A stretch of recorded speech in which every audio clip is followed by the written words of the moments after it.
Peak human. Les humains à leur meilleur. C'est tu apogeo. Peak 人間 Peak humano.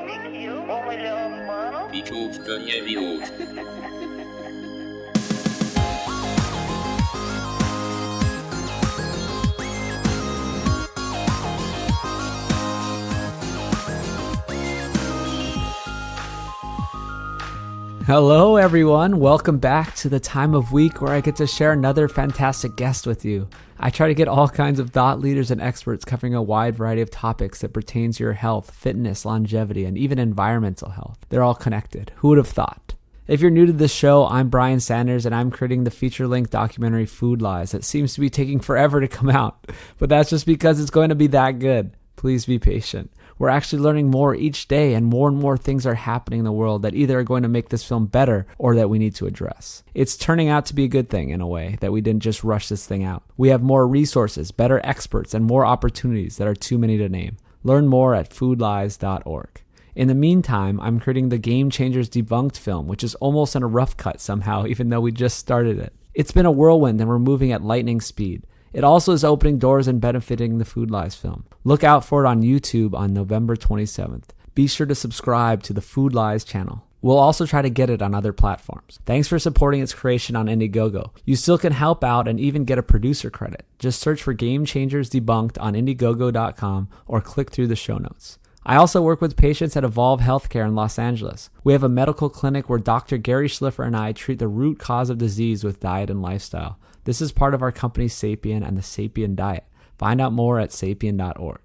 I also have a company similar to ButcherBox called Nose to Tail. The difference is we raise our animals in the U.S. and we use the entire animal. We have the organ meats mixed into ground beef, buffalo, and pork, and also sell the bones and bone broth. It's all grass-fed and finished and sustainably and ethically raised. You can even get a Thanksgiving turkey with ultra-high omega-3s due to our special diet we feed them. Get it delivered to you at nosetotail.org. Now, on to today's guest, Dr. Joan Ifland, who has been creating breakthroughs in recovery from food addiction starting in 1999. She is currently at work on evidence-based trainings for health professionals. Dr. Ifland is a fellow of the American College of Nutrition. She earned her PhD in addictive nutrition at Union Institute and University and her MBA at Stanford Business School. She was selected by the Oprah Winfrey Network as the food addiction specialist on the book of John Gray. Dr. Ifland is a lead author of the first scholarly publication describing refined food addiction and the definition of addictive foods. She's doing great things in this space, including giving talks and creating support groups to continue to help people with problems around food. I think she has very valuable additions to the health conversation that go beyond what has been covered in the past 60 episodes of this podcast and most other podcasts and lectures I've heard. And if you want to get the super valuable extended show notes and support the show, please go to Patreon and search for Peak Human or patreon.com/peakhuman. The other way to support the show is to simply give it a 1 through 5 star rating on the Apple Podcast app or iTunes and give it a review. Thanks so much. I really appreciate everyone. I love all the messages I receive, and I'm glad people are finding this podcast valuable. Here's Dr. Joan Ifland. All right. Good morning, Dr. Joan Ifland. Thanks for joining me today. Thank you so much for having me. Absolutely. It was so cool to talk to you at the conference in San Diego. I was sitting at a table with some actually younger people. We were filming, and I was with this guy, Logan, who is a brain cancer survivor, and he was speaking at the conference as well. And you talked to us about food addiction and the textbook that you're the lead author on and the editor. And it was so interesting to me. Talked for like over an hour. Very interesting because I'm in this world of nutrition and everyone's arguing all the time, right? Mm-hmm. And there's all different sides. There's vegans, there's this, there's that. And then there's even people who I do agree with a lot, but then they're just saying food addiction doesn't exist. You're insane. Like even people who are kind of on our side still don't accept this. Mm-hmm. So it was great that we met, and you have a great presentation on YouTube that everyone should watch. But let's get into this. So first, why do people not even accept food addiction? This is the top level. Okay, so I think there are a couple of answers to that. One, people forget that the tobacco industry moved into processed foods at the beginning of the obesity epidemic. Mm-hmm. And the tobacco industry does one thing, and it does it tragically well, which is it can spread addiction on a mass basis. Mm-hmm. So at the height of the cigarette epidemic, the smoking epidemic, 2/3 of American adults smoked. So these are executives who are capable of spreading that level of addiction. When tobacco came into processed foods in the 1980s, they already had a tremendous amount of experience with nicotine and smoking and cigarettes. And what took down nicotine and smoking and cigarettes was the regulatory agencies and popular opinion. So they got ahead of that problem with processed foods. They were able to spend $10 billion a year on media, and they were able to just suppress knowledge of the addiction. They were able to divert the debate over to fat tissue. They were able to frame the debate in the media. You'll see millions of articles about weight loss, and you will not see hardly any about the mental consequences of this processed food diet. The mental consequences being the addiction, the obsession, the constant thinking about food, the loss of ability to pay attention to other things. So these very, very powerful, very experienced corporations were able to just suppress knowledge of food addiction. So here we are 30 years later, and people they're at the point where they say, well, if this were an addiction, we would have known about it long before now. And so it's very hard to believe that there is a completely different explanation for why people have lost control over food. So that, I think, is one big reason why people just can't bring themselves to think that there is a completely different paradigm, framework, model for interpreting people's relationship to food. So that's one big problem. So the second problem is that these substances are hidden in our food. The cigarette smoke was not hidden. Yeah. If there was smoke in the air, you could smell it, you could see it. You knew for sure that there was a substance in the air that you were inhaling. If you are a cocaine addict, you know that there's cocaine and you're snorting it. If you're a heroin addict, you're injecting it. If you're a drinker, you know that there's alcohol in that glass and you are drinking it. You're smoking marijuana, you know you're smoking marijuana. So this is not the case with the addictive substances that have been hidden in our processed foods. So people just don't know. They don't know that they're ingesting these really highly addictive substances, very toxic. And just like cigarettes are able to co-opt our taste buds. You remember that jingle, Winston tastes good like a cigarette should. The addiction will do that. The addiction will even modify, alter, take control of taste perception in order to maintain the addiction. So I haven't eaten processed foods in years. If I taste a processed food, it tastes so gross that I will spit it out. I mean, I wouldn't be able to swallow it. But just like it happened with cigarettes, people think these processed foods, they perceive that they taste good. Oh, but I love that. That's my favorite. So that's another reason why people can't quite believe this. And then there is a third reason, which is that people that we really love, people who were charged with our care, our mothers, our aunts, our grandmothers, our teachers, our employers, they gave us these substances when we were very, very tiny. So they are instruments of the processed food industry in addicting us at a very, very young age. So you also have to somehow get your head wrapped around, okay, they didn't mean to do it, but they did. These people who loved me and cared for me. No, that's not possible. That couldn't possibly be.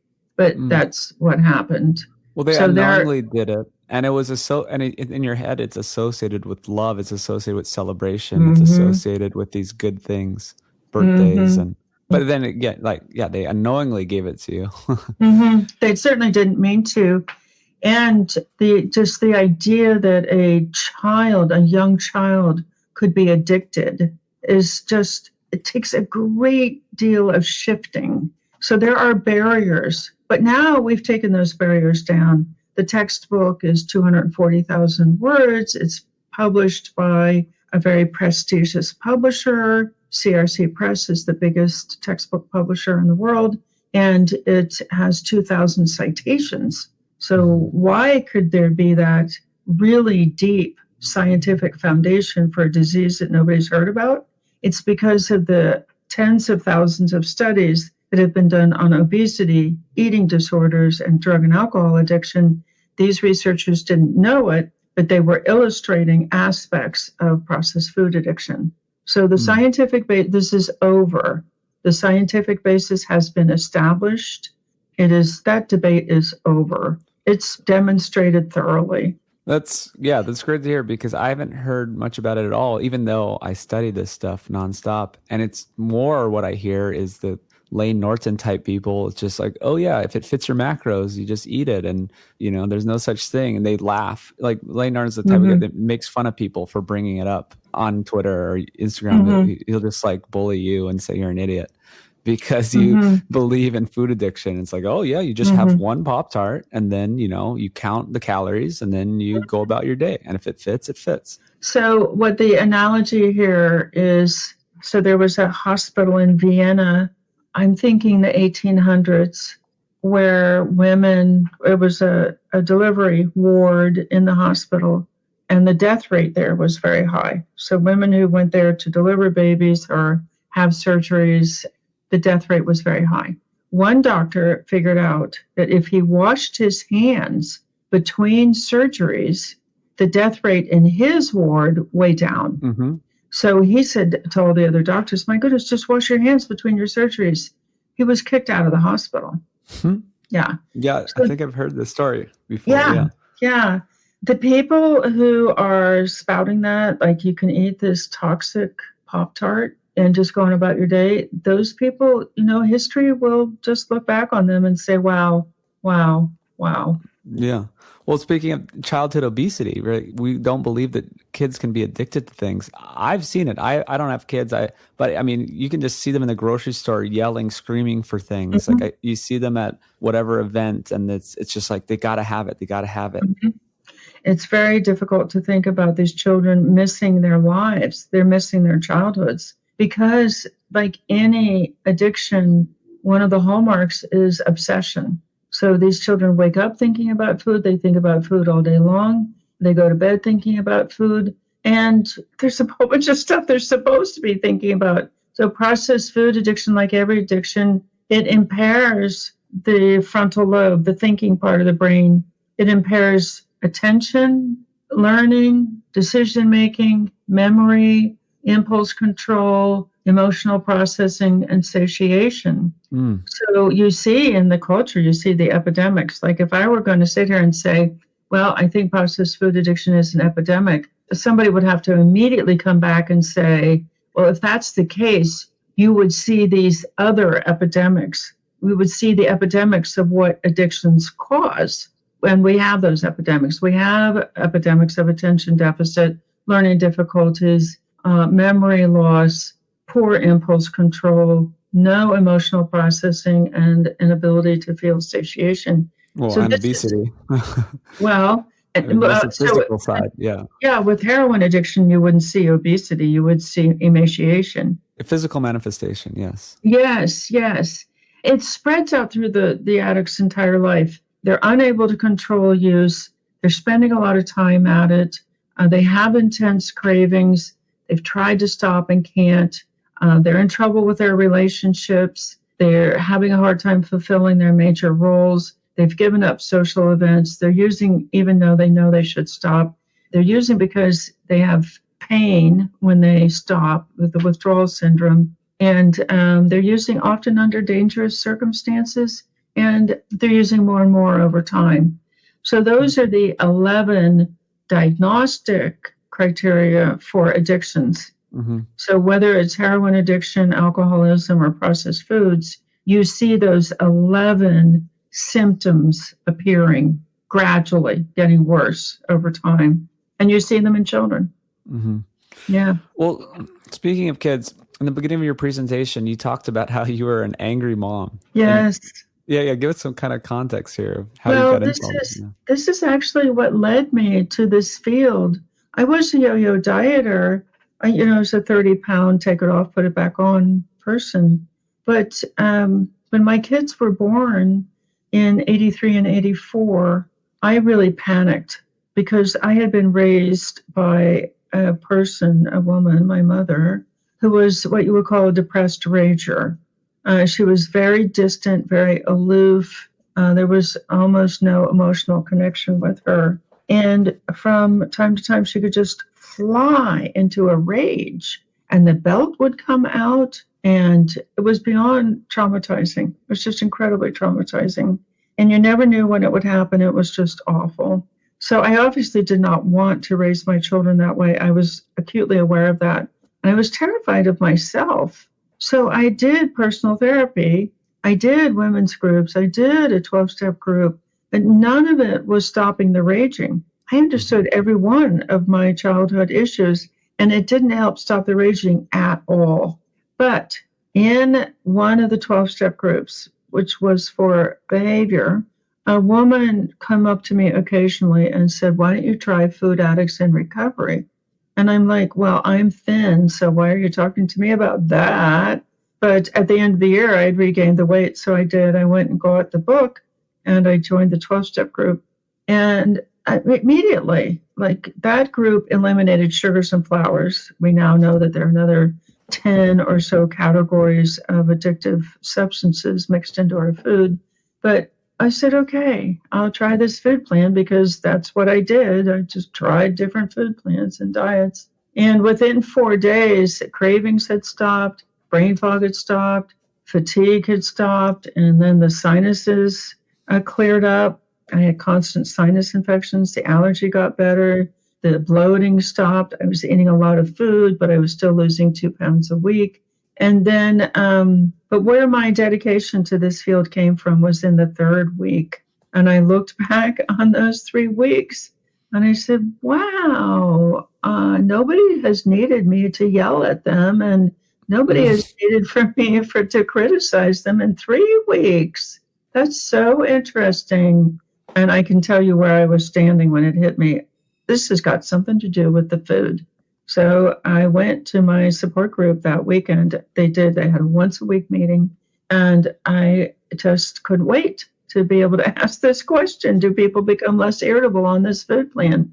20 heads in the room all nodded yes. And I just thought, wow, dang, all those years spent on therapy and in behavior groups and in women's groups, and it wasn't about any of that at all. It was about these refined carbohydrates lifting me up and then dropping me off a cliff. So that's when I adopted this career 23 years ago. That's so great. Yeah, I mean, it's amazing. I agree. And then did you change your daughter's diet? Is that? Yes. So right about that time, I made a 1-page list of the unprocessed foods.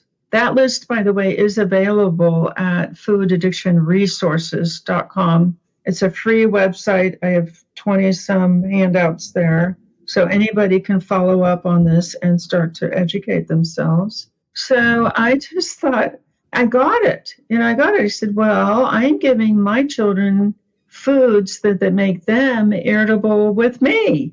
I think I'll stop doing that. Mm-hmm. And I just sat down with them and my husband in this list of unprocessed foods. I said, y'all circle all the foods that you like. So fortunately, I was already a cook, and they liked almost all the foods. So they're just normal, regular foods. And I said, here's the deal. I'm going to give you these foods only. I'm not going to give you processed foods anymore. And whatever you do with your allowance on your time outside the house is your business. My therapist gave me 4 rules. She said they may not bring it in the house. They may not eat it in front of you. They may not ask you to go get it. And they may not ask you to pay for it. Mm. So that was a great combination of not enabling them and them not triggering me. And she said, Joan, if you were trying to quit smoking, these would be, of course, but you're trying to quit processed foods. So this is, of course. Yeah. And this has been a big battle in households where there are people, this is a severe addiction. It's off the charts. Mm-hmm. For many people, it meets 9, 10, or 11 of those 11 symptoms. And the American Psychiatric Association says you only need to meet 6 to have a severe addiction. So this is really severe. And these households where there's one person who wants to break the addiction, but everybody else in the household is addicted and screaming that, of course, they're not going to agree not to have processed foods in the house. That requires a completely different strategy. So we kind of have to create an alternate reality or a counterculture for that individual outside the home. They can keep themselves safe and progress with their recovery while the other people in the household get used to having clean food in the house and then get attracted to the recovering member. They begin to want what that member has. It's quite a different strategy. Well, it's really hard to do in family situations. I was just talking to a really smart doctor I met last night, and he kind of gets this stuff. He's like, oh yeah, I eat whole foods and all that. But it's like, it's so hard because I have kids and so all this other food's around. I was like, wait, why are they getting processed foods? They don't get it. They never, I've said this before on other shows, but it just keeps happening. I keep hearing about this. Just keep more stories. People don't even understand these basic things. The food industry has done I don't have a word for it, but a remarkable job of suppressing what is really going on. Because processed foods are worse in terms of consequences, illnesses, associated diseases. Processed foods are much worse than cigarettes. Mm-hmm. Processed foods are much worse than cocaine. 1,600, so 1,600 people die in the United States every day from a diet-related disease. And those are the ones just that the mainstream medical community knows about, diabetes. Like we'll recognize, yeah. Yeah.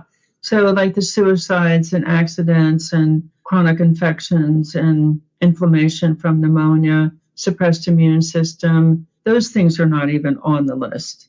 So it's remarkable just what an incredible job the processed food industry has done of suppressing knowledge of the consequences of processed foods. Well, it makes sense because you don't see the consequences until way later. It seems normal because everyone's doing it, everyone's eating it. It doesn't seem logical that people don't even connect them. There's so many reasons why it's not being accepted, right? And then I think this is just the future. I mean, I know you believe this, that, 20 years from now, we're going to look back and be like, what were we thinking? Mm-hmm. You're absolutely right. People don't see it. They're not educated about it. But every bite of processed food hurts. So every bite of processed food is going to create a degree of brain fog, depression, irritability, despair. So you take a kid and it's a thin kid and they're doing well in school. You think, oh, they're not affected. That is not true. You take those processed foods away and you get a completely different kid. You get a kid who's more cheerful, more outgoing, more willing to try things, more curious. You elevate that kid's life. And I'll tell you how I know this. Well, I know this from my own kids. I took them just off of sugars and flours, and they blossomed. They were okay. They may have been a little bit overweight. They were BC students, and they were not behavior problems or any of those things. But they just blossomed, became the most popular kids in their class because they were so cheerful and outgoing all the time. And their grades came up, and their sports ability came up, and their artistic abilities came up. And they went on to have just spectacular education careers, and now they're in spectacular jobs. The only thing you can assume is that if that child is getting processed foods regularly, that it is dampening or suppressing their life. And here's the example that really brought this home to me. One of my many attempts over 23 years to find a reliable way to bring people out from under the severe addiction was to have a prepared meal company. So there I was in Houston. I had this meal company. I was marketing not to food addicts, but just to anybody who wanted healthy food. Mm-hmm. So I marketed to a high-end law firm, and I checked in with these really high-functioning lawyers. These are people who are functioning at the height of society. They have very, very demanding jobs, and they have to think very, very precisely and for hours and hours on end and long weeks and so on. So what they said to me was, Joan, I have some questions for you. Mm-hmm. So I'm thinking more clearly, and my cravings seem to have eased off, and I'm not having the mid-morning, mid-afternoon, evening energy slumps. Do you think that's related to the food? And I just thought, wow, here it is at the highest levels. The most demanding performance is these people are affected by processed foods. They've got the symptoms of the addiction. Well, and they're super smart, and they still didn't even put it together either. No. You've got to have somebody in your life who is capable of making clean food. It's now increasingly in the United States, there's this real food movement. Mm-hmm. So you go to therealfood.com, and I haven't gone there lately, but like I live in Seattle now, and there are like 25 restaurants that meet the real food criteria. It's sustainable, it's coming directly from farms, etc. Now, I might go into one of those restaurants and maybe there's only one thing on the menu that's not processed, but I am confident that if I eat that meal, I won't be sick afterwards. Mm-hmm. I'm going to give them a plug. When I travel, I will bend over backwards to get into a Hyatt hotel because they have dedicated all of their restaurants to farm to table, which means that they are connected to local farms and they're pulling in those ingredients from farms. And that means that I can reliably eat at that restaurant and not be sick. Order room service in those restaurants. And so I don't even have to endure the food stimulation of a restaurant environment. This just makes me happier, calmer, more at peace, just not thinking about food, able to run my life full blast without this drag of having my thoughts diverted to food inappropriately. Yeah. So there are windows, there are little lights on the horizon that this is going to get better. Yeah, speaking of Seattle, I've been to one of these restaurants, Local 360. There's another free plug there. It's great. So let's start back at the beginning. So what happened in 1980s when tobacco companies took over food? Okay, so what happened in the 1980s, so we didn't have brain imaging technology at that time, but we did have a consultant named Howard Moskowitz, who was a Harvard-trained PhD in the psychology of marketing.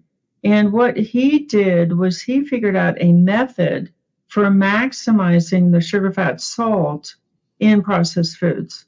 And this was a very data-intense process where he would get thousands of people to taste products with increasing amounts of sugar, fat, salt in them until he could get the highest level of addictive substance into the product without the consumer rejecting it. Was this the bliss point stuff? I've read about this before. Well, I don't like that term. Michael Moss used that term in his book, Sugar, Fat, Salt. Super deeply grateful to Michael Moss for writing the book. He describes the process with chilling detail. Mm-hmm. It's just unimaginable that these people could exist on the face of the earth and do what they're doing, and everybody know it, and they're continuing to do it. But anyway, so he used that phrase bliss point because in the Clinton administration, a very brave person, David Kessler, took on the tobacco companies, and the tobacco companies just shredded him. I mean, they just destroyed every aspect of his life that they could possibly get their hands on. So Michael Moss did not want that to happen to him, and it was over the issue of addiction. So David Kessler came out and said, hey, these cigarettes are addictive. It's not the consumer's fault. They're being actively addictive, and the tobacco companies just took them apart. Michael Moss didn't want the food industry to do that to him.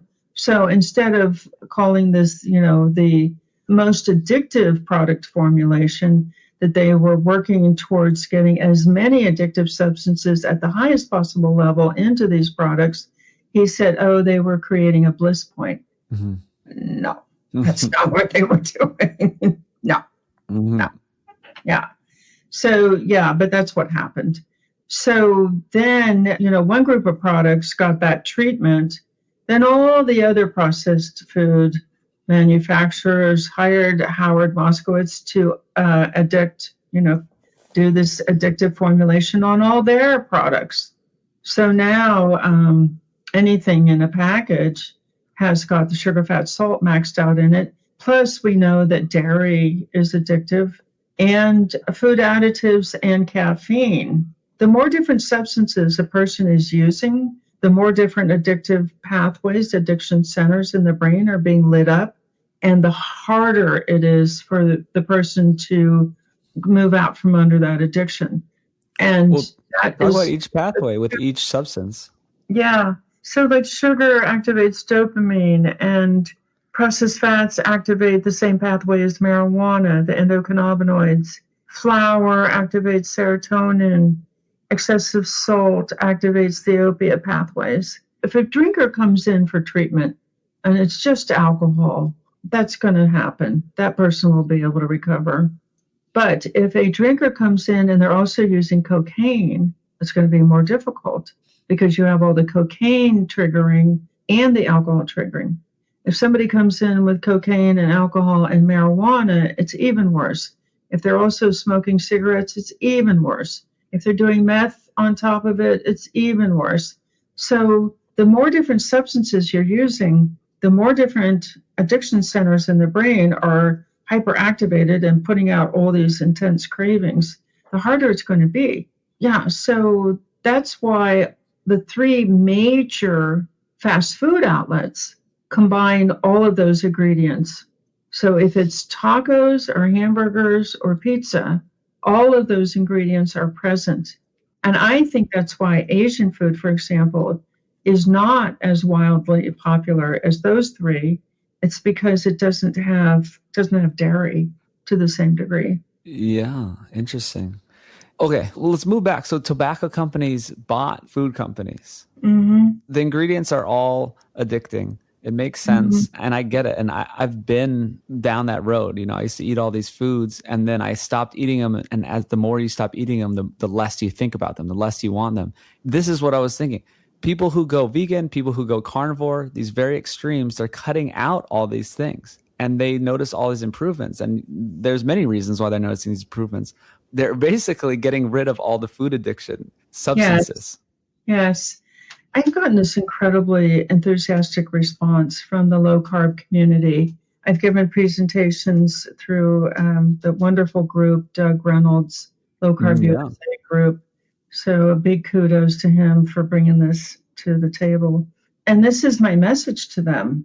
I know you think it's keto. I know you think it's carnivore.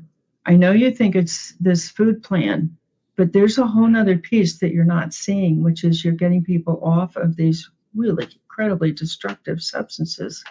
They're thrilled to have this angle on it because they get these clients who can't start or quit as soon as they start, or they disappear when they get the food plan. And what helps these practitioners is knowledge that they are actually fighting an addiction, a really severe one. And there are very specific things to do for an addiction that you wouldn't think of if you were addressing this as a nutrition issue. So this is no more a nutrition issue than heroin addiction is. Is there a nutrition issue with heroin addicts? Absolutely. They're emaciated, they're malnourished. Well, so are processed food addicts. And you do want to get them proper nourishment. But if you have a heroin addict or an alcoholic, or even a smoker, you're not going to sit there and say, well, you have a shooting disorder. Let's talk about your childhood issues. But this happens all the time with processed food addicts. They go into a practitioner. The practitioner says, oh, well, you have an eating disorder. Let's talk about your childhood issues. Heck no. You know, with the heroin addict, you got to get them off the heroin. You got to get them into a detox unit before you can do anything else. And with processed food addicts, you've got to get them off the processed foods.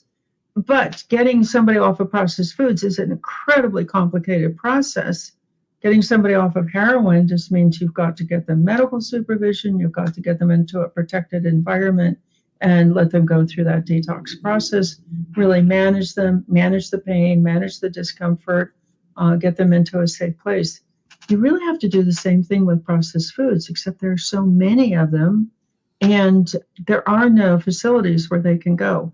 I know there are facilities out there who claim to be treating food addiction, but when you look at their food plans, they have processed foods, they have addictive foods. So they're trying to say to somebody, well, we'll get you off of these obvious ones, but you're still going to be addicted. You're still going to be in an active addiction because there's dairy or there's gluten on their food plans.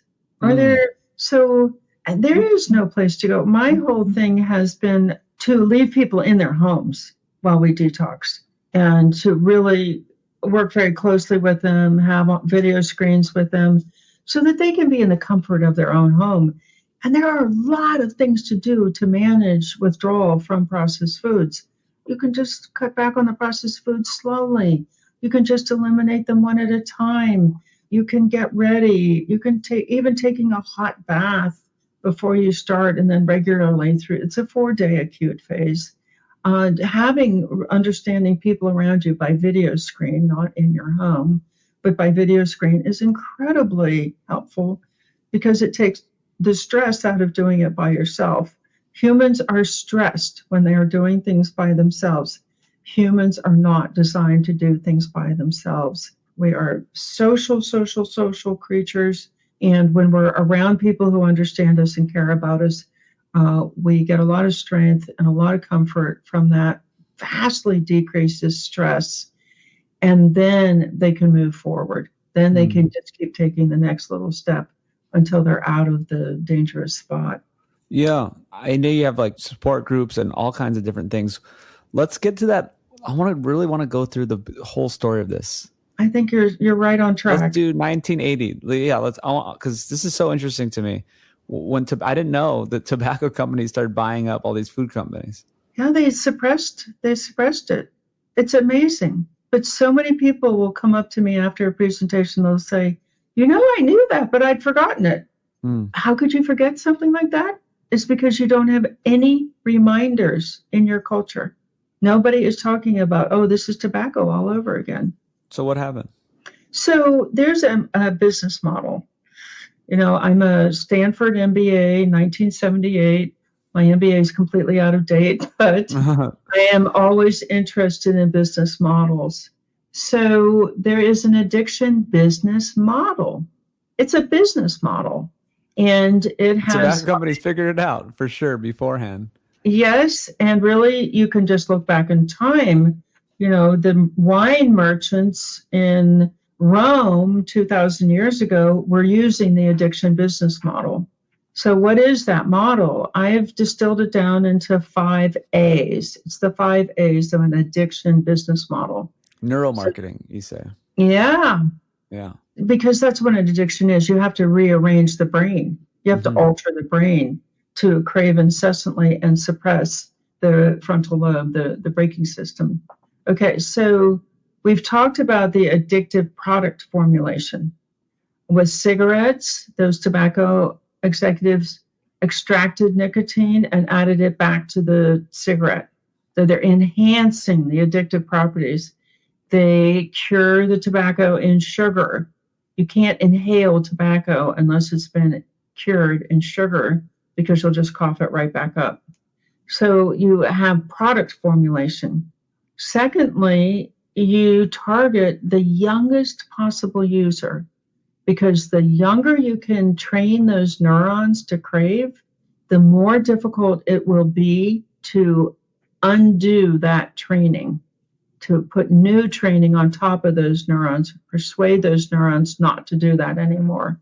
So with tobacco, they targeted 10-year-old boys with the Joe Cool cartoon, the Joe Cool Camel cartoon campaign. And that was just becoming so effective. Congress actually was still independent enough and with enough integrity in those days to step in and stop that. That was an act of Congress to stop the Joe Camel campaign. Yeah. We see other parts of the government acting unbelievably corruptly, like the State Department. When the tobacco was no longer able to sell so much in the U.S., they expanded out to the rest of the world, and they got in close with the State Department. The State Department cooperated in forcing governments, other governments, to let the tobacco companies advertise inside their countries. So like Thailand, there was a really fierce leader of Thailand. They fought and fought and fought. And finally, I don't know what happened. Did the State Department threaten to invade them? I don't know. But they gave in. And within 2 years, 30% of high schoolers in Thailand were smoking. Wow. This is very tragically effective. Advertising is everything. Okay, so That's age. That's A for age. Yeah, sorry. So we have A for addictive formulation, we have A for age, and now we have advertising. And you saw that slide I had where the number of Saturday morning cartoon commercials for sugary, fatty, salty foods goes from 167 to 560 something in the space of 7 years after the tobacco companies come in. And we know that Nickelodeon carried those commercials to 65 million households.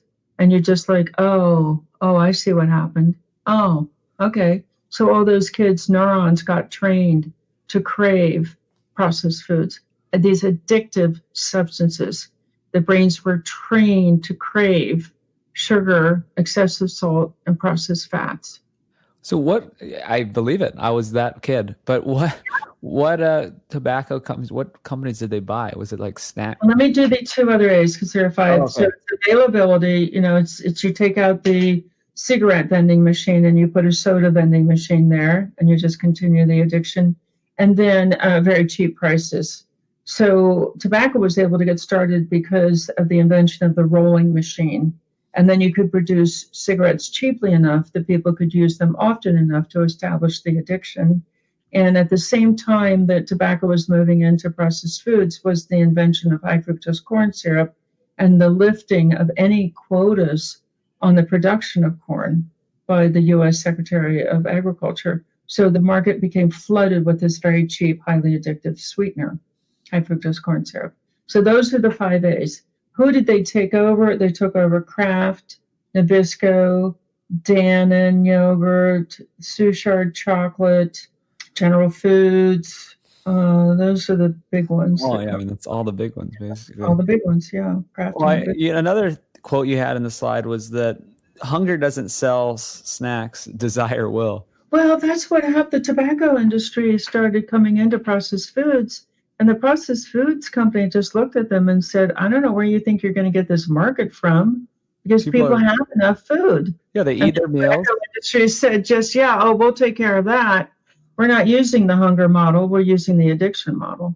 That's so interesting because people used to just eat their 3 meals, maybe even not 3 meals. Some people maybe would eat 2 meals and you're full. You eat 2. I love to just eat 2 big satisfying meals and you don't think about food otherwise if you're not on this food addiction route. Yeah, it's radical. It took this country so fast. I mean, 10 years is nothing. But the obesity rate in children after they started all those commercials, went up by 50%, from 10% to 15% in 10 years. That's unbelievable. Wow. Yeah. So what else happened in those 10 years? I mean, there's a rise in addictive foods sold. Like you have just some stats on those, like amounts. Yeah. So Americans, by 1997, Americans were eating a pound per person per day of sugars, including high fructose corn syrup, flours, most of them gluten flours, high-fat dairy, and French fries. By 1997, people were eating, on average, men, women, and children, in the United States, domestic economy, a pound per person per day of mood-altering, disease-carrying substances. That's insane. It's a whole pound. And people are like, oh, look, our calories have gone up since, whatever. It's like these extra calories are coming from. And also, this is also really tied into the protein leverage hypothesis, or some stuff that I've talked about many times, where if you're stuffing in all these extra things, well, not only are you addicted to them, so your side is the addiction part, and I'm saying the other side too is you're eating all these extra calories to try to get the same nutrition. So if you're watering down the food with all this trash, all the sugar, refined grains, and oils, you're trying to get the nutrition, micronutrients, protein, but you're having to eat so much more food because it's all stuffed in there. Okay, so what happens in the addicted brain is the addiction takes everything. So one part of the brain that the addiction takes is the drive for natural foods. It's not there. And how do we know this? It's because of that emaciated heroin addict. That heroin addict has lost the drive for natural foods. And the cigarette smoker loses the drive for natural foods. So you see people picking up cigarettes because they just don't want to eat anymore. And they know that cigarettes will suppress the drive to eat. Alcoholics in end-stage alcoholism, they're not eating food. They're only alive because they're deriving calories from the alcohol. Mm-hmm. Okay, so you do see processed food addicts who are not eating any real food, especially children. This is the so-called picky eater. Oh, my kid will only eat mac and cheese. No, that's not what's going on. Your kid has become so severely addicted to mac and cheese that the drive for natural foods has been suppressed. I agree. Okay. That wasn't as hard as I thought it was going to be. No, 100%. I've seen it with my friends' kids, and it's so obvious. That's exactly what it is. No, people are not overeating because they're malnourished. They're overeating because processed food addiction, like all addictions, is progressive. You need more and more and more because the craving centers, which are also called the reward centers, are wearing out. So you can't get the high anymore, but you remember the high. You want that high. You're driven to that high. And the addiction makes you think, oh, well, just eat more, or just shoot more, or just smoke more. Smoking doesn't really follow that pattern. You get to a pack a day and you can stay at a pack a day for years, but you progress up to a level and then it levels off. Alcoholism has that progression. Cocaine addiction, certainly marijuana and meth. Yeah, they all have that progressive element. So people are eating more and more because that's the pattern that an addiction takes. Yeah, I agree. I mean, I'm just talking about different theories or different ways to think about it. But I think it's like, which model do you have? It's like, is it the model of it's driven by food addiction, or is it that other people have other theories? But we know the result is the same, where they end up overeating all these things. I think I'm leaning towards your side more, and I really agree with you. That's nice. I mean, I 100% believe, because I don't know. I've seen it. I've experienced it myself, and I've seen it around me, and the science kind of makes sense too. Why don't you talk more about the science of the brain and like anxiety, stress, frontal lobe, that kind of stuff? Okay. So a doctor actually gave me this image. He says those addicted centers, the craving centers, compete with the rest of the brain. When they are active, they can dominate the whole rest of the brain. So we were talking earlier about they're called cognitive impairments, but it's the thinking part of the brain, the new part of the brain, the neocortex, the frontal lobe is not working. So this was an incredible discovery made by Nora Volkoff, who's the executive director of the National Institute of Drug Abuse, which she got a hold of that brain imaging equipment in the late 1990s, along with the food industry. So that was another thing that I think propelled this addiction. The food industry could now see exactly, precisely, pinpoint what would stimulate those craving pathways the most. Well, what Nora noticed is that when those craving pathways are active, the frontal lobe is not working. It's not firing. It's not lit up. There's no energy going there. And she makes this brilliant statement. She says it's not enough for the craving pathways to be so active. There also has to be a failure of the braking system.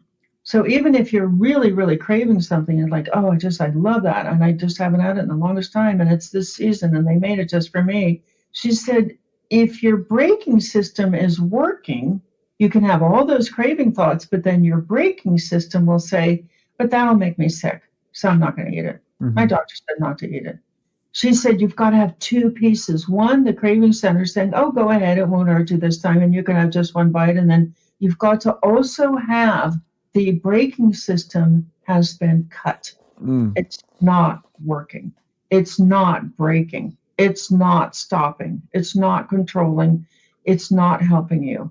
And that was just a brilliant finding. And right along there, of course, the tobacco executives who now have control of processed foods, they just go over to their addiction scientists and said, wow, how can we make this worse? How can we make sure that frontal lobe doesn't come on? And the addiction scientists get to work and they work on their product formulation and their advertising and their availability and their pricing and the focus on the children. And they've made it so bad that, the military officers are saying we couldn't raise an army in the U.S. today. The people who would be coming that we would be drafting, they're too sick. Yeah, I've heard those. There's so many like overweight and people and all this kind of stuff. Yeah. Okay, so what happens with the limbic system? Like what is this frontal lobe stuff? Okay, so the limbic system just gets more and more agitated. It uses up more and more of the brain's power. Neurons are just like muscle cells. The more you move them, the stronger they get, the bigger they get. I don't know, bigger. I shouldn't say that. Muscles get bigger. I don't think neurons get bigger. Mm-hmm. But so now that neuron center, the addiction center, is capable of actually reaching over, sending enough impulses over to the behavior center to control behavior. And so this is something that I teach my members. One of two things is going to be happening in your brain all the time. Once you've had this addiction, this is Pavlovian conditioning. You just cement this in until it's automatic. One of two things is going to be happening in your brain for the rest of your life. Either the addiction center is going to be controlling that behavior center, or your frontal lobe is going to be controlling that behavior center. Because that limbic system, the addiction centers, they just get more and more and more agitated. And then one thing that people really benefit from knowing is the addiction center and the stress center are very, very tightly woven together. So when you have a craving, you also get this stress sensation. And when you have stress, that will reverberate and create cravings. So then you just know exactly what to do. Really look at the stressors in your life and you get those squared away. You don't let them stress you anymore. There's brain training to be done for that. You fight with tooth and nail not to be exposed to food stimulation. You get the addictive substances out of your food supply and you just start to, know exactly what you're doing. You are taking stimulation away from the stress craving pathways and you're putting it onto the frontal lobe. So if you want big biceps, you do bicep curls. But if you want big glutes, you do squats. Mm-hmm. So you're just altering the part of the brain that you're stimulating. And that turns out to be the key to everything. And then it works perfectly, reliably. How did this, like evolutionarily, how did this work? And what's being hijacked in this modern system? Awesome question. Thank you so much for asking that question. So we started out with a reptilian brain, which is a survival brain. And then, the next billion years or whatever, we developed an emotional brain, which is the midbrain or which does contain that limbic system. And then only recently, really in the last blink of an eyelash, have we developed this neocortex. And the neocortex is this very, very thin layer of neurons in the front of the brain. There's not a lot of it. And I think that's why it's so easy for it to be knocked out of operation, is because these very powerful parts of the brain, the survival part of the brain and the midbrain, they've been there for billions of years longer than this neocortex. And they're all about survival. So the neocortex is all about, thinking. creativity and learning and all those things. Here's, for example, this is another reason why food addiction is now so fierce. Why it's just destroying lives and people are helpless, like in the face of a tsunami. It's because of dieting. Mm-hmm. So when you don't have enough food, the reptilian brain wakes up because the leading cause of death on the face of the earth for all times is famine. So if the brain starts to suspect any kind of lack of food, that reptilian brain starts to activate. So we're talking about, okay, which center in the brain has control of the behavior center? And that reptilian brain can also grab control of the behavior center. Now, what's so interesting about this is that in primitive times, binging was a survival behavior. Yeah. Because you might walk 2 weeks, that your food source in your current location has been depleted. You've eaten everything. The season is over. You might have to walk for a couple of weeks before you get to your next food center. And when you get there, everybody else, all the other animals, any other tribes or whatever, have also remembered and migrated to that spot. So the peach tree is producing peaches. And you're going to have about a 5-day period in which you can eat those peaches. You're there competing with every other animal. And the carnivores, the animals of prey, have also gathered because they know the herbivores are there.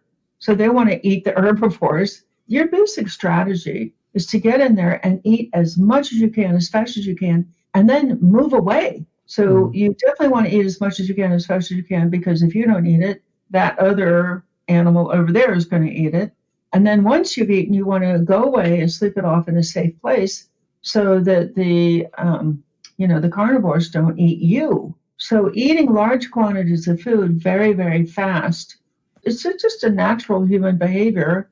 And to me, it's an indication that we have deprived ourselves of food for so often, for such long periods of time, that the reptilian brain is now in control of that behavior center. Well, that makes sense to me. Feasting and fasting, it's so natural, and people find so much success losing weight having satisfying meals of, really satiating foods and then not eating for a while. No. Hang on. We're way past that. I believe totally in don't eat between meals, but our brains now are so fragile and so sensitive on this issue of, are there calories? Who's going to be in control? Is it going to be the neocortex or this binge brain? And you just have to make sure that it's the neocortex. You have to keep that binge brain from erupting. Because in our culture, if your binge brain, your reptilian survival brain is in control, there is so much food available that, if you were binging on, peaches that are the size of a quarter, because of course they were small, you just couldn't fit in a whole bunch of food in a short period of time. But now when that binge brain doesn't know the difference between, a 10,000 calorie German chocolate cake and these very fibrous, high fiber, quote unquote, fruits that might be low sugar. Yeah. You never want to do anything that will alert or alarm that binge brain, because what that binge brain will get you to pick up is unbelievably toxic and harmful and damaging.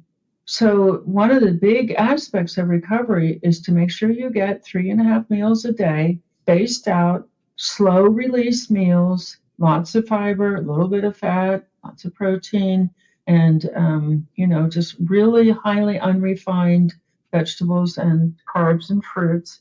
And you just want that brain to repeatedly know there's highly nutritious food available all the time, every day, same time, very dependable, very reliable. Okay, binge brain, go back to sleep.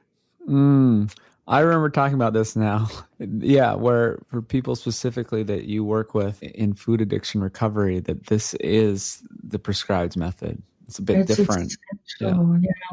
Yeah. Interesting, because you don't want to set that off. Yeah, you don't want people that old reptilian brain to think that I need food or that there's food scarcity. You're kind of Or- saying, hey, food's Yeah. always around, don't worry. Yeah. But eating the right foods and not putting yourselves in environments that would trigger you. It's a multifaceted recovery. There's a lot to train in. This is nothing more than skill development.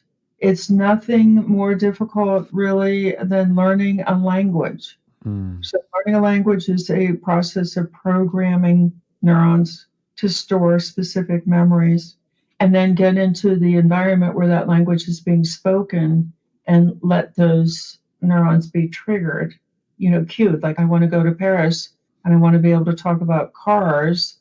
I learn the word for voiture. And when I get to Paris, I see a car and the word voiture comes to mind because I've conditioned that language neuron to produce that thought when I see that image. Mm-hmm.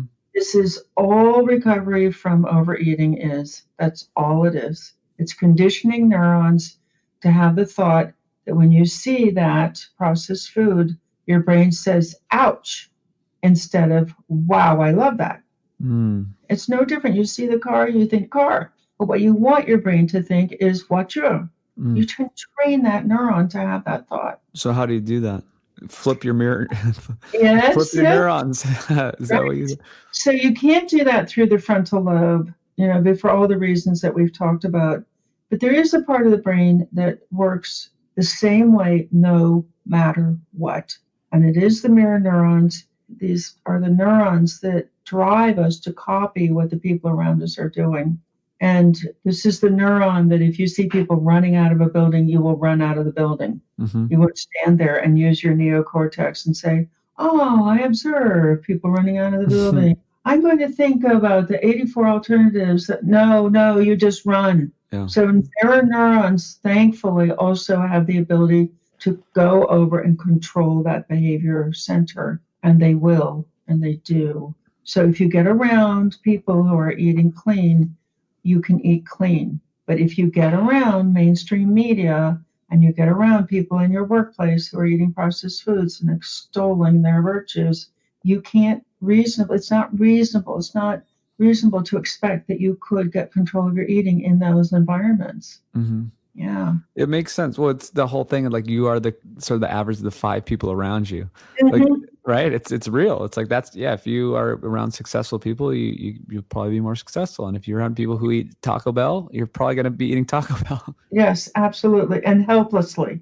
Yeah. So your neocortex is saying, no, I don't want to eat that. And your mirror neurons are saying, so this is another survival mechanism. The mirror neurons are saying, if you don't eat that, you'll die. Mm-hmm. Because of those primitive societies. They were tribes, and there were people inside that tribe. This one knows how to get food, and this one knows how to find shelter, and this one knows how to kill predators, and this one knows where those beaches are. And so if you were in that group, that pool of knowledge, you would live. Mm-hmm. You would have food, you would have shelter, and you wouldn't be eaten by a predator. But if you were outside of the tribe, you would die. Mm-hmm. You wouldn't have food, you would get eaten by the predator, and the elements would, you would die. Mm. So mirror neurons are all about conform or die. So they're just driving that conformance. It's not rational. It's in our culture, it's very dangerous. So just like you want that reptilian brain to be in really deep sleep, which is really hard because that reptilian brain has now been conditioned to call for binging. So it's so sad when children are encouraged to binge. Their parents give them a lot of food. Anyway, it's just, But you can also train mirror neurons, and all you have to do is get around people who are eating clean, thinking positively, working on their relationships, working on their emotional processing, working on, taking really good care of their bodies so they're not in pain, and those kinds of things. And then it's just miraculous and it's reliable. Yeah. I think that's why I've been successful. It's like I have my friends around me doing it and we've done it together. It seems a lot harder if someone's just doing it on an island. It just didn't seem like it works. The only times that I've seen things fail is because they're in the wrong environment, I feel like. But if you didn't set yourself up for success. So for one thing, you do Zoom meetings. right? So people can video chat with people. So this is the thing about getting the attention of a mirror neuron to the point where the mirror neuron says, oh, we need to eat like that tribe. We need to stop. We're not in this tribe anymore. We need to eat like this one over here. We've changed tribes. So let's get this conformance drive going. So we're sure to be accepted by this tribe. So we're sure they don't kick us out. There's specific things that takes time. So if you spend, 1 hour a week, say with a, counselor or something, but you spend the other 167 hours a week around people who are eating processed foods, it's not going to work. Mm-hmm. Yeah. So I've had the Addiction Reset community online over Zoom for 1 year and 3/4 now. And we are up to 4 hours a day of live interaction. And we have an archive of literally thousands of recorded conference calls. We don't record the video chats because we really are fighting to maintain confidentiality. But we do have like 50 hours of recordings of a TV show that quote unquote TV show I did for 1 year called Food Addiction Reset TV on YouTube. Mm-hmm. On Facebook, we have Food Addiction Education, the Facebook group. So people can go there. That's free. The YouTube is free. That is not enough for many people. And the membership in the Addiction Reset community is set very, very low so that everybody can afford it. And we're now adding a lot of PMing because there are people who are so isolated that coming into the video chats is overwhelming. And they're just like, they're not comfortable there. It's like private message. So these video chats, is this kind of just like an open Google Hangout type of thing where it's just, people are just there? Anyone can log on and just join in. What is it? No, it's a membership community. Well, okay, that's what I mean. If you are part of it, but what happens? Is it just people talking? No, we have we have 4 different hours per day in which we gather. Either my associate Tina or I are on each one. We're just starting to train some of our members to be ARC leaders so that they can lead parts of these chats. But we are quite aware there's another piece of this which is terrifying, and that is the isolation. So processed foods, unlike heroin, processed foods have a dramatic change in body shape that this culture stigmatizes. Mm-hmm. And people are no longer comfortable just going out. They don't want to go out because something bad will happen. Somebody will insult them or traumatize them or bully them. It's just horrible. It's horrible what is being done to people who don't have a body shape that the rest of the culture thinks is okay. We bring them into these online communities very gently. And as I just said, we've just started in the last couple of weeks spending time in private messaging with them to get them ready to participate in the larger community. So this is, you really see the really deep, deep trauma that people have experienced in this culture from conception, from birth. It's just been hour by hour trauma for them. So these, we just cocoon them and we cushion them, and we're just learning now how to really gauge what would actually work for you. Are you comfortable in a Facebook group? Oh, okay, well, let's go over and let's experiment with the Facebook group. The thing about technology today, which is so beautiful, is that you can engage at a different degree depending on the day, depending on how you feel, depending on the background. So the engagement that you experience in a Facebook group, like we have a secret Facebook group, very, very confidential. So we have private messaging, we have a Facebook group, we have our own website where we have a lot of resources. We have the video chats, and we also have conference calls, which is no video at all. And some people are fine on a conference call, listening only. Some people can listen and participate. So by very fine degrees, we can find the place where that person is comfortable interacting, comfortable engaging, and then we can just stay there with them. And then they get stronger, and then they can move to the next level of engagement. So knowing somebody's electronic engagement profile turns out to be essential for creating that connection, that channel where they can get the brain to stop focusing on the craving pathway and start to focus on the frontal lobe. That's so cool. It's so different from what we think the mainstream idea of how to coach someone through this. It's just go to a nutritionist and they're going to give you a nutrition plan and then you leave and you follow it. And that's just, it's like it's never going to work, right? Like imagine a heroin addict going in for counseling and the person says to them, oh, just eat these foods and I'll see you in a week.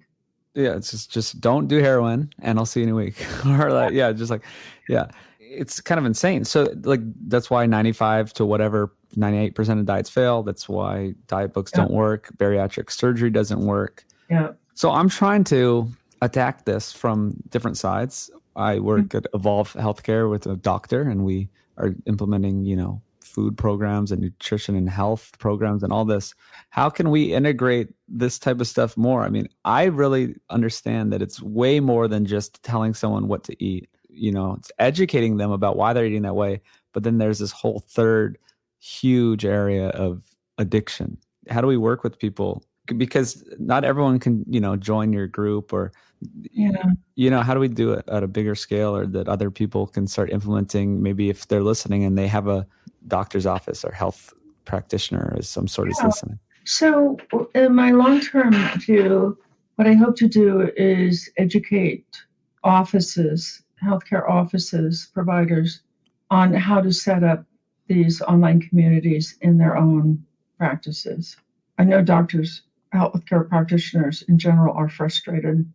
I talked to one doctor here in Seattle after a presentation, and he said 60% of my patients, that's all they need to do.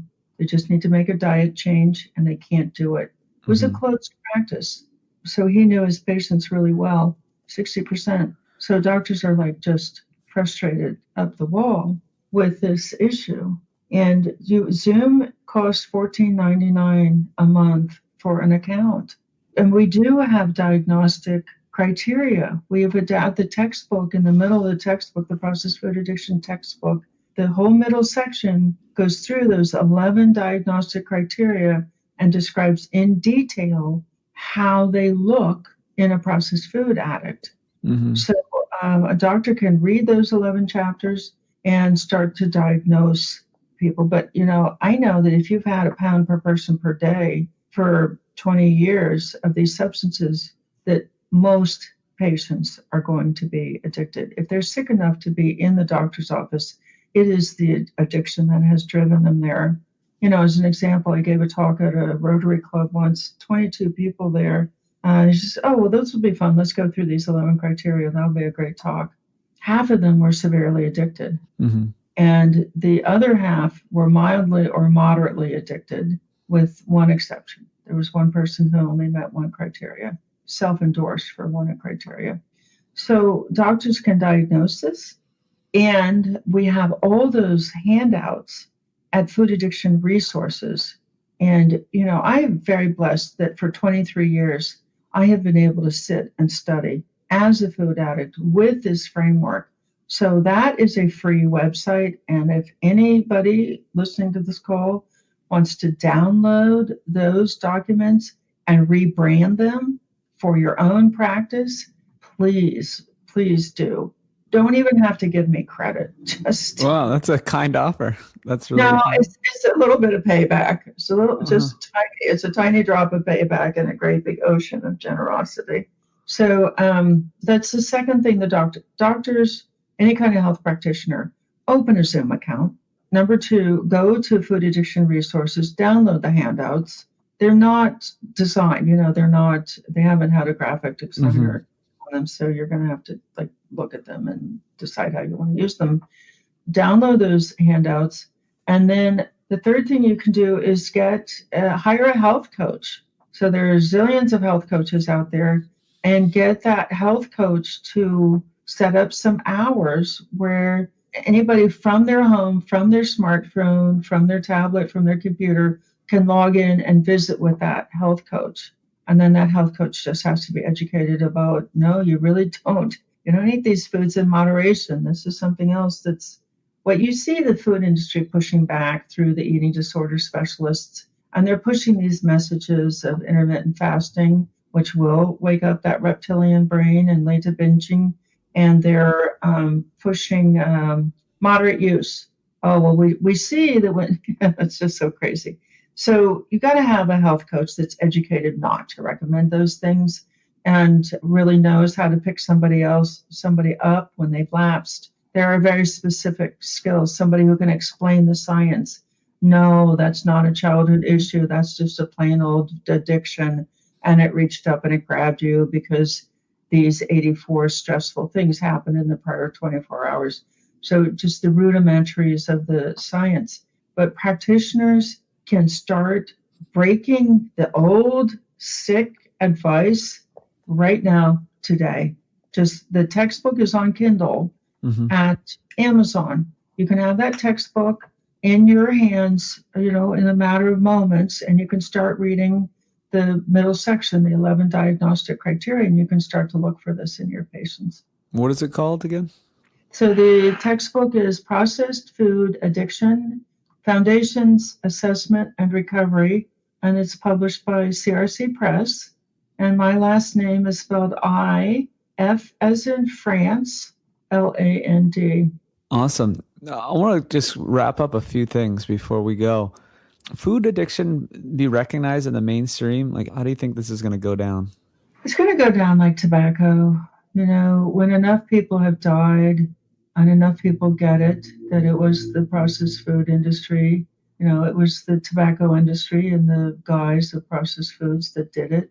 They'll get mad enough and they'll start to, I don't know, with tobacco, it started in restaurants and airplanes. They had no smoking zones. I have always thought that it would start, I don't know, it's either going to be hospitals or schools. And of course, it's going to be incredibly discriminatory because it's the elite, highly expensive schools that are banning sugar and drinks from their campuses. But the other place that I've been kind of surprised about is hospitals. So we do have hospital campuses that have banned any kind of a drink, so juice or sodas, like the University of California, San Francisco entire hospital campus has banned all of those drinks. There are spots here and there of hospitals that have banned those drinks. That's great. Actually, I had Dr. Mark Cucuzella on, who spearheaded that in West Virginia. I know that name. But I will tell you something very interesting, which is I have a talk coming up. I am a Stanford Business School alum, and my Seattle Alumni Association is sponsoring a talk. It's going to be at a corporation, and I have heard that the HR person from that corporation is coming to it. And I keep thinking that the only real natural enemy of the processed food industry is non-food related corporations. Let me put that a little bit more nicely.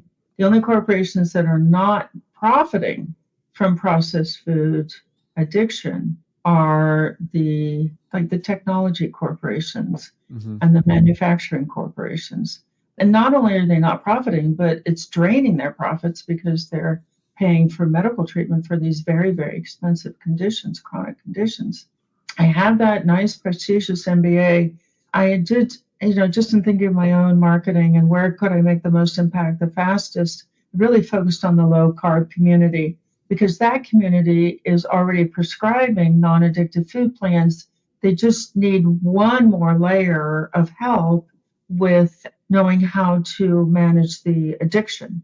So I don't have to persuade them to get the processed foods out of the food plan. They're already there. Yeah. And we just need to give them more powerful, more effective tools to get their patient populations to be able to adhere, follow the directions. Yeah, that makes sense. Instead of just educating them with the normal science on why this works, it's just the next level of this. Yeah, just knowing that it's addiction. This is great. It's very useful for me because I do work with patients and all this kind of stuff. And we are building technology and we are integrating health coaches. It's part of what we're doing at Sapien.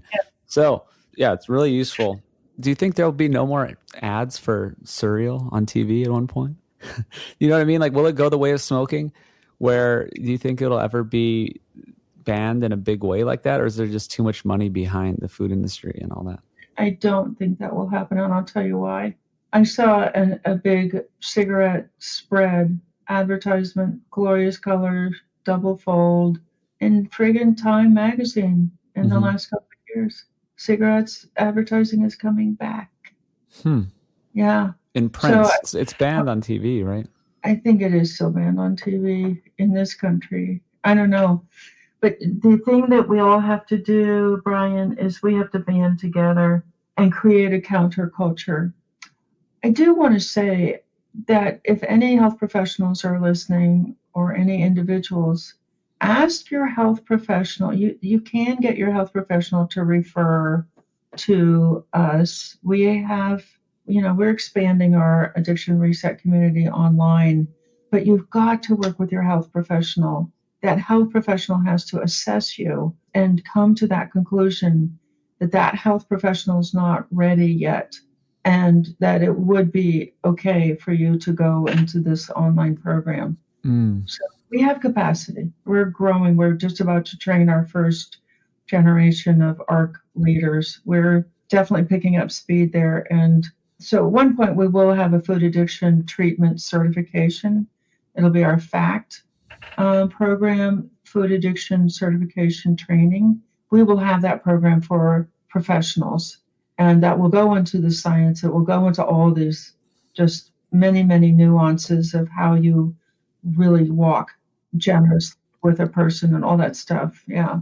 Yeah, I love it because our community, this kind of ancestral health or low carb or functional medicine, all these type of people, they look at root cause. I love that. And so it's like you're kind of just saying we need to go one level down of root cause, right? You can't just diagnose with someone of being obese. That doesn't make any sense. Like that's not a prescription. It's like, oh, okay, you're poor. I'm going to diagnose you as poor. Like that doesn't do anything. Like what is the cause? What is the food addiction is the root cause.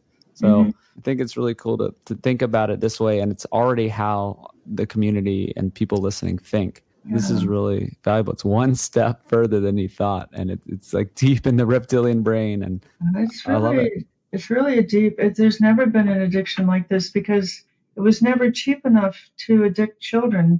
Like nobody would addict a child to heroin because it's too expensive.